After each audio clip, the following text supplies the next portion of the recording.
ये जरूर है कि संयुक्त व्यापार मंडल को मजबूत करना है, और वो इसलिए मजबूत करना है क्योंकि राजकरण जी से जुड़ करके उनकी ईमानदारी, उनकी निष्ठा, जैसे उन्होंने बताया कि अपना जन्मदिन हर आदमी अपने लोगों के बीच में सेलिब्रेट करता है, उन्होंने ये जन्मदिन ये साबित कर दिया कि ये संयुक्त व्यापार मंडल जो है ये उनका अभिन्न अंग है, ये उनके परिवार से उनके लिए ज्यादा बड़ा है, इसलिए उन्होंने वो दिन यहाँ उत्तर प्रदेश को दिया है। हम आप लोगों से ये अनुरोध करना चाहते हैं, जो राजकरण जी ने ये बलिदान दिया है कि अपने परिवार वालों की मंशा के खिलाफ जा करके आप लोगों के बीच आकर के अपना जन्म दिवस और गणतंत्र दिवस सेलिब्रेट किया है, मनाया है, तो उसका आप पूरा पूरा इस तरह से उपयोग करें कि कम से कम आपस में हम लोगों को चाहिए कि अगर किसी के प्रति कोई भी अगर दिमाग में बात आती है, कोई ऐसी बात आती है, तो हम इमीडिएट उससे जाके बात कर लें। हम आपको बताएं कि प्रभारी जी से ऐसे मेरी भी कुछ थोड़ी बात हो गई थी, गर्मा गर्मी वाली, हम भी गुस्से वाले हैं, लेकिन बहुत थोड़ी देर का गुस्सा होता है, बाद में बात साफ कर लेते हैं, फौरन जाकर के मन में नहीं रखते हैं। दूसरे कार्यक्रम में प्रभारी जी हमसे कुछ उगड़े उगड़े थे, तो हमने उनसे कहा प्रभारी जी आप हमसे नाराज हैं क्या? नहीं नहीं नहीं नहीं कोई बात नहीं, ठीक है। खाना खा रहे थे, हमने कहा आप हमारे साथ भोजन कर लेंगे तभी हम समझेंगे आप नाराज नहीं है। तो देखिए हम सब लोग को कुछ मिसअंडरस्टैंडिंग जरूर हो सकती है, लेकिन अगर हमको अपना परिवार सुचारू रूप से चलाना है, हम समझते हैं कि ये हमारा परिवार है, तो हम गलत फहमी के आधार पे अगर हमने 4 दिन काट दिए तो समझिए वो खाई बढ़ती चली जाएगी, संयुक्त व्यापार मंडल खड में गिरता चला जाएगा, डूबता चला जाएगा। ये काम हमको कभी भी नहीं करना है। हमें संयुक्त व्यापार मंडल की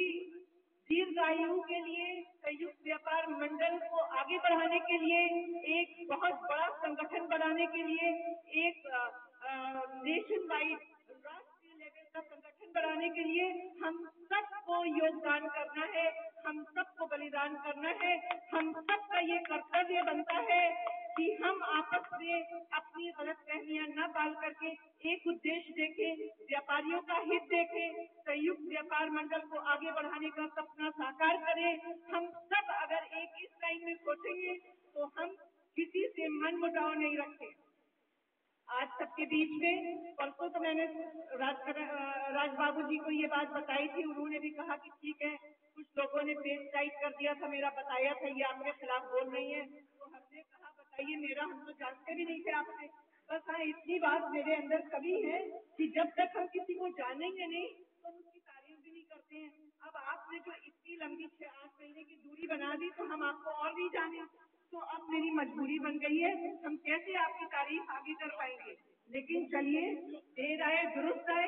और इंशाल्लाह अब आप हम मिल करके चले, और जो खाई हम लोगों ने 8-10 महीने में बनाई थी उसको चलिए एक इसी मीटिंग में पार्ट दें और खत्म करें, और इसी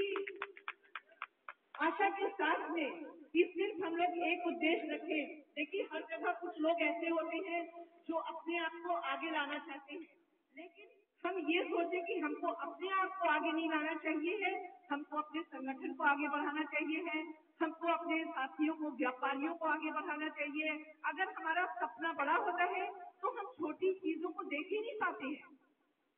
तो हम ये कहना चाहेंगे साथियों, अपना सपना इतना बड़ा करो, let sky be the limit. आप अपना सपना इतना बड़ा बनाओ, इतना बड़ा बनाओ कि ये छोटी मोटी चीजें जो है उसको आप सोच ही ना सको, उसको आप देख ही ना सको। हम अपना सपना कैसे साकार कर सकते हैं?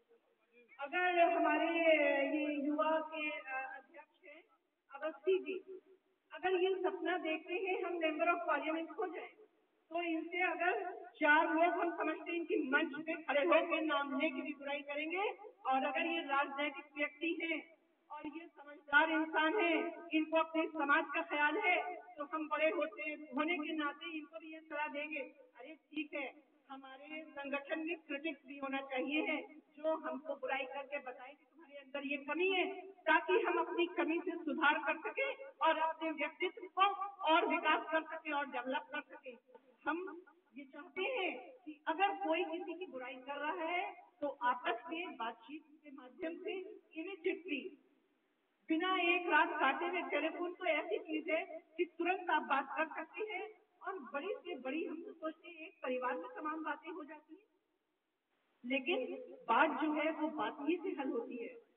आप दूर भी अगर हैं तो आप टेलीफोन से एक बात कर लीजिए, हाय हेलो कर लीजिए, दुआ सलाम कर लीजिए, आप अपना आधा मन मुटाव तो है वो मिटा लेंगे। लेकिन जहाँ पे संवाद नहीं होता है वहाँ खाई बढ़ती रहती है, जहाँ खाई बढ़ती रहती है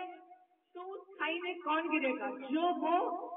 संवाद नहीं कर रहा है। तो इसलिए अब हमको ये चाहिए कि इन सब चीजों को हम नजरअंदाज करते हुए पुनः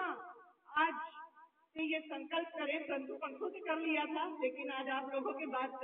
ये फिर सामने रखना थी कि शायद किसी और में भी ये अगर संवाद खत्म हो गया। राज बाबू जी के उससे कह रहे थे, हमने एक शेर ये कहा था, अंत में ये कहा था, फलदार के नसीब में है पत्थरों की चोट। देखिए जो आदमी महान होता है, बड़ा होता है, जो वृक्ष में फल लगे होते हैं उसी पे ईंटे मारे जाते तोड़ने के लिए। फलदार के नसीब में है पत्थरों की चोट, जो ये हौसला नहीं तो बेसमर रहो। समर के मतलब है फल।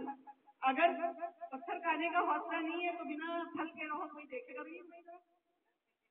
तो साथियों बहुत बहुत धन्यवाद और आप सबका आभार व्यक्त करते हैं और हम समझते हैं कि अब फिर से नई ऊर्जा और नई शक्ति के साथ में जब राजकरण जी ने इतना बलिदान दिया है कि अपने परिवार से उनको छोड़कर अपने बीवी बच्चों को और हम लोगों के बीच में आए हैं, तो यकीनन ये साबित किया है कि संयुक्त व्यापार मंडल उनके परिवार से ज्यादा बड़ा और उनके लिए ज्यादा मायने रखता है।